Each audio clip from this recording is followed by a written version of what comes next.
नमस्कार बंधुरा सेंस किचेने आपनादेर सकलके स्वागत। आज आबार एसे गेছি नतून रेसिपि निये। आज के बानाबो होच्छे माशरूम पनीरेर दो पेঁয়াজি। पनीर आमी छोटो छोटो पिस करे केटे रेखेছি और এই যে बटम माशरूम এটা একটা আপনাদের দেখানোর জন্য রেখেছি। এই মাশরুমকে ছোট ছোট পিস করে কেটে নিয়েছি। এই দিয়ে হবে দো পেঁয়াজি। এটা একটা অনুষ্ঠান বাড়ির আইটেম বলতে পারেন। গেস্ট আসলে আপনারা ঘরে করতে পারবেন বা ঘরে ছোটখাটো ফাংশন হলে এটা করতে পারবেন, এমন একটা ভালো আইটেম। আর তার সাথে কি কি লাগবে দেখাচ্ছি। তার সাথে লাগবে কি হচ্ছে এই দেখুন আদা বাটা, রসুন বাটা, পেঁয়াজ কুচি। পেঁয়াজ কুচির মধ্যে তিনটে লঙ্কা কুচি দিয়ে দেবো। পেঁয়াজটা ভাজা ভাজা হবে। এইটা এই যে পেঁয়াজটাকে ভেজে পেস্ট করে রেখেছি এটাও দেওয়া হবে। পেঁয়াজ বেরেস্তা, পেঁয়াজ ভাজা না, পেঁয়াজ বেরেস্তা মানে লাল করে ভাজতে হবে। তারপর এটা মিক্সিতে পেস্ট করে নিতে হবে। আর এখানে তিনটে টমেটো পেস্ট আছে। আর লাগবে লাল লঙ্কার গুঁড়ো 1 চা চামচ। আর লাগবে হচ্ছে রং করার মানে যেহেতু একটা অনুষ্ঠান বাড়ির আইটেম করছি এটা। আর লাগবে কাশ্মীরি লাল লঙ্কা। আর লাগবে তেজপাতা, দেখতেই পাচ্ছেন নিশ্চয়ই তেজপাতা, হলুদ, আর লাগবে অল্প ক্রিম। ঠিক আছে, এই লাগবে। এবার চলুন দেখে নেই কীভাবে আইটেমটা বানাবো। তেলটা বন্ধুরা, তেলটা গ্যাসটা আমি আগেই জ্বালিয়ে রেখেছিলাম, সবসময় বলি তাড়াতাড়ি হওয়ার জন্য। এতে একটা আন্দাজ মতো তেল দেবেন আপনারা। আর আমি তেলের সাথে একটু ঘি মেশাচ্ছি। আগেই বলেছি এটা একটা অনুষ্ঠান বাড়ির আইটেম। গেস্ট আসলে এটা ব্যবহার করতে পারবেন, বানাতে পারবেন। দেখুন খুব কঠিন না, খুব সহজ। আর বিশেষ যে এমন কিছু আইটেম লাগছে তাও না, অল্প আয়োজনে এটা হয়ে যাবে। খুব ভালো একটা। প্রথমেই আমরা কি করব, পনিরটাকে দিয়ে ভেজে নিচ্ছি।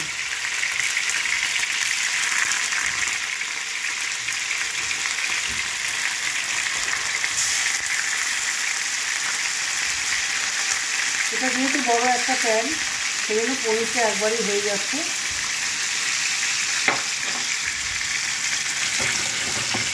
পনিরটা একটু ভেজে নিচ্ছি লাল করে।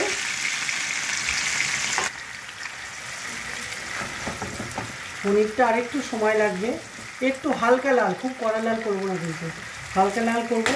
কালারটা আসার জন্য আমি ওপর থেকে একটু হলুদ ছড়িয়ে দিচ্ছি, একটু লাইট কালার আসবে, তাতে দেখতে ভালো লাগবে। এই 1 চুটকি দিলাম। হ্যাঁ, আর একটু ভাজা হবে।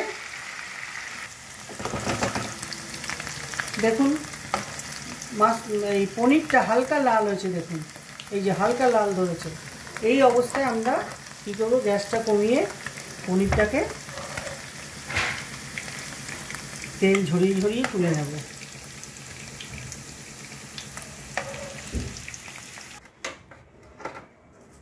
বন্ধুরা দেখুন পনিরটা ভেজে তুলে নিয়েছি। এটা আপনাদের দেখানো হয়েছিল না। আস্ত গরম মশলা, এলাচি, দারচিনি, লং, এটা আমি ফোড়ন দিচ্ছি।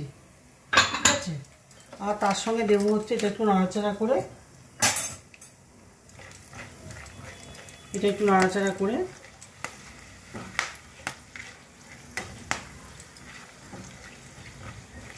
ফোড়নটা যেন একটু ভাজা ভাজা হয়। একদম কাঁচা অবস্থা থাকলে কিন্তু ফ্লেভারটা আসবে না।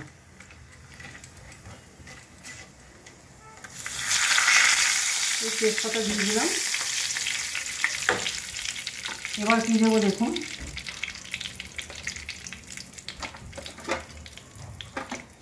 এই যে পেঁয়াজ, এখানে দুটো পেঁয়াজ আছে। হ্যাঁ, কুচি করে নিয়েছি, এটাকে দিয়ে দেবো। এর সঙ্গে কী দেবো,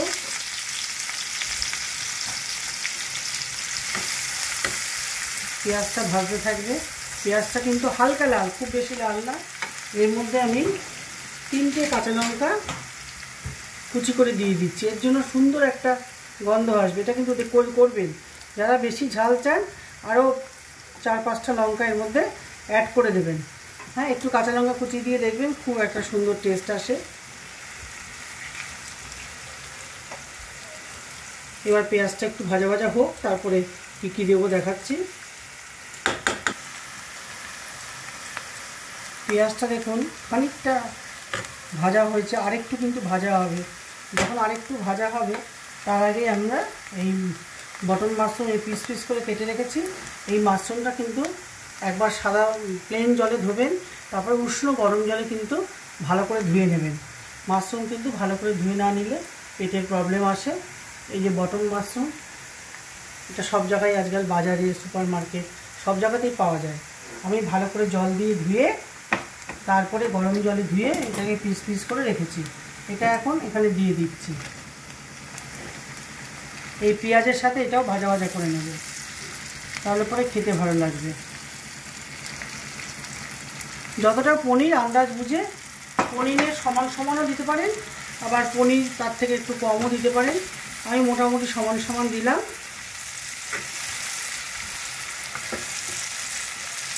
এটা একটু ভাজা ভাজা করব। দেখুন মাশরুম আর পেঁয়াজ একটু ভাজা ভাজা হয়ে এসছে। এবার আমি আদা রসুনকে সব কিছু দেবো। প্রথমে আমি হাত দিয়েই দিচ্ছি, কারণ আমার হাত দিয়ে আন্দাজটা ভালো হয়। এই পনির আর মাশরুম যতটা আছে সেই মাপ বুঝে আমি একটা, এই মনে করুন 1 টেবিল চামচ, 1 টেবিল চামচ রসুন পেস্ট দিলাম।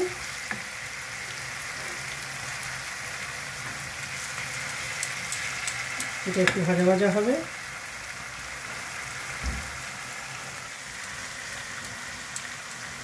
রসুন দিয়েছিলাম এখানে, দেখেছেন আপনারা রসুনটা ভাজা ভাজা হয়ে গেছে।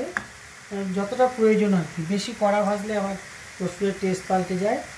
1 টেবিল চামচ মতো আদা দিলাম।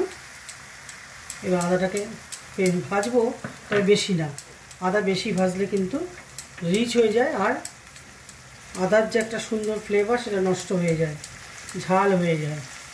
আমি আদাটাকে একটু এমনি করে ভাজা নাড়াচাড়া করে নিচ্ছি। এবার আমি দেব, হয়ে গেছে আদাটা নাড়াচাড়া করা। এবার আমি দেবো হচ্ছে হলুদ, লঙ্কার গুঁড়ো, এই 1 চামচ হলুদ দিলাম, 1 চামচ আর সামান্য হলুদ। এই হলুদ দিলাম। এখন আমি দেবো হচ্ছে লঙ্কার গুঁড়ো, টমেটো পেস্ট,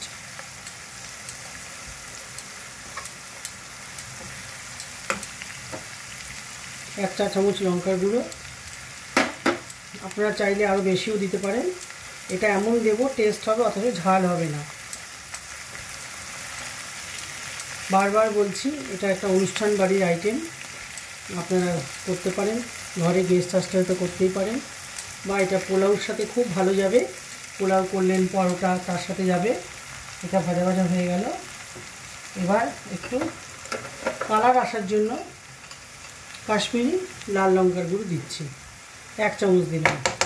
আপনারা যদি বেশি মাপের করেন তো সেখানে 2 চামচ দেবেন, দিলে একটা সুন্দর কালার আসবে। কোনটার পর কোনটা দিলাম দেখে নিলেন তো। সামান্য একটু জল দেব, অনেকগুলো মশলা দিয়েছে, একটু একটু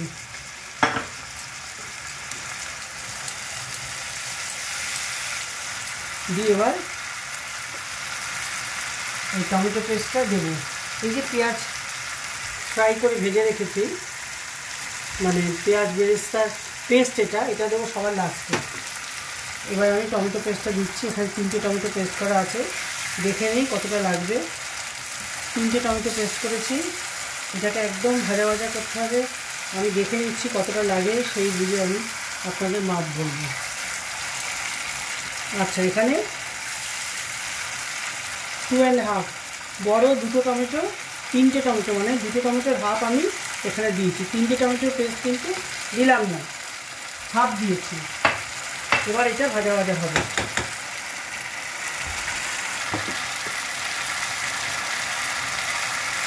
এবার একটা আন্দাজ মতো নুন দিয়ে দিলাম।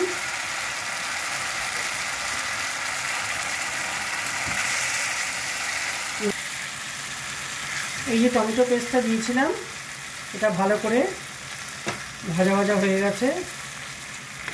এবার হচ্ছে আমার পেঁয়াজ বেরেস্তার পেস্ট, এটা আমি দেখি কতটা লাগবে, তারপরে আপনাদের বলছি। এটা কীরকম জানেন তো, মানে পেঁয়াজ বেরেস্তা বেশ খানিকটা পেস্ট করে নিলেন, নেওয়ার পর এটা কিন্তু সবার শেষে যাবে, কখনোই প্রথমে বা মাঝখানে দেবেন না। আমি এখন জল দেব, তাই পেঁয়াজ বেরেস্তা দিলাম, কারণ এটা তো ফ্রাই করাই আছে। জল দিয়ে পেস্ট করেছি, আমি এতটাই দিলাম। মানে আপনি কতটা কোয়ান্টিটি করছেন তার উপরে পেঁয়াজ বেরেস্তার পেস্টটা দেবেন। আর এর আগে পেঁয়াজ ভেজে দেওয়া হয়েছে, খুব বেশি থিক হলেও ভালো না, যেরকম পছন্দ। আপনি যদি মনে করেন খুব বেশি থিক করবেন তো পেঁয়াজ বেরেস্তার পরিমাণ বেশি দেবেন, আর যদি মনে করেন মিডিয়াম দেবেন তো পেঁয়াজ বেরেস্তা অল্প কম দেবেন। এবার আমি জল দিচ্ছি। আচ্ছা, তার আগে বলি একটু গরম মশলা। দেখুন, এলাচি, দারচিনি, লং ড্রাই ফ্রাই করে পেস্ট করেছি গরম মশলা, ঠিক আছে। এটাতে খুব একটা সুন্দর গন্ধ আসে। আপনার দোকানের কেনা গরম মশলাও দিতে পারেন। এটা আমি দিয়ে দিচ্ছি, আর দিচ্ছি তার সাথে আমি একটুখানি গরম জল দেবো। হ্যাঁ,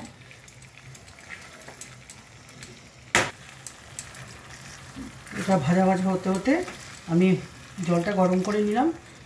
এরকম অবস্থায় না সবসময় গরম জল দেবেন, ঠান্ডা জল গরম জল দিলে রান্নার স্বাদটা বজায় থাকে। আমি ঝোলটা কী পরিমাণ থিকনেস রাখবো তার উপরে আমি জলটা দেব। একটু শুকোবে, আবার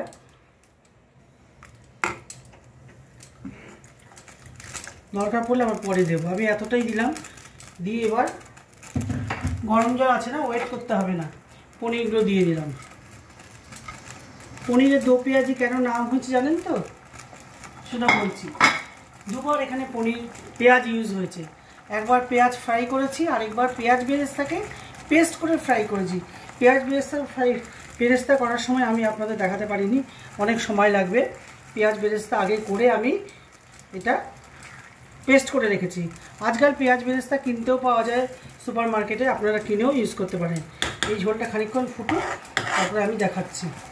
প্রিপারেশনটা কিন্তু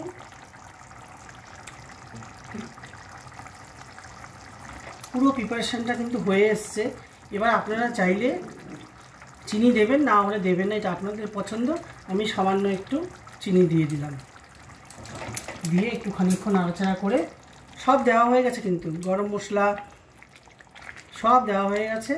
এবার আমি কি করব, এটাতে সামান্য ঘি মেশাবো। আগে 1 চামচ ঘি দিয়েছিলাম তেলের মধ্যে, তাতে পেঁয়াজ এইসব ভেজেছি। এবার আমি গ্যাসটা বন্ধ করে ঘি দিলাম। ঘিটা সবসময় গ্যাসটা বন্ধ করে দেবেন, তাহলে ঘিয়ের গন্ধ বজায় থাকে। এবার আমি এখানে ঢালছি পরিবেশন পাত্রে ঢেলে দিলাম। আমি এবার দেখছি সত্যি সব যা দিয়েছি ব্যালেন্স ঠিক আছে কিনা। দেখুন, একদম বিয়েবাড়ির ঝোলের মতো, বা অনুষ্ঠান বাড়িতেও যেরকম গ্রেভি বানায় ঠিক সেরকমই কিন্তু হয়েছে। আপনারা বারবার ভিডিওটা খুলে দেখে নেবেন এবং অবশ্যই বানাবেন। যদি ভালো লাগে আপনারা লাইক শেয়ার অবশ্যই করবেন। আর নতুন নতুন রান্না যে নিয়ে আসছি আপনাদের পছন্দ হয়েছে কিনা জানাবেন। কী ধরনের রান্না দেখতে চান তাও আপনারা জানাবেন। এবার আমি একটু টেস্ট করে দেখছি। দারুণ টেস্ট হয়েছে, দারুণ।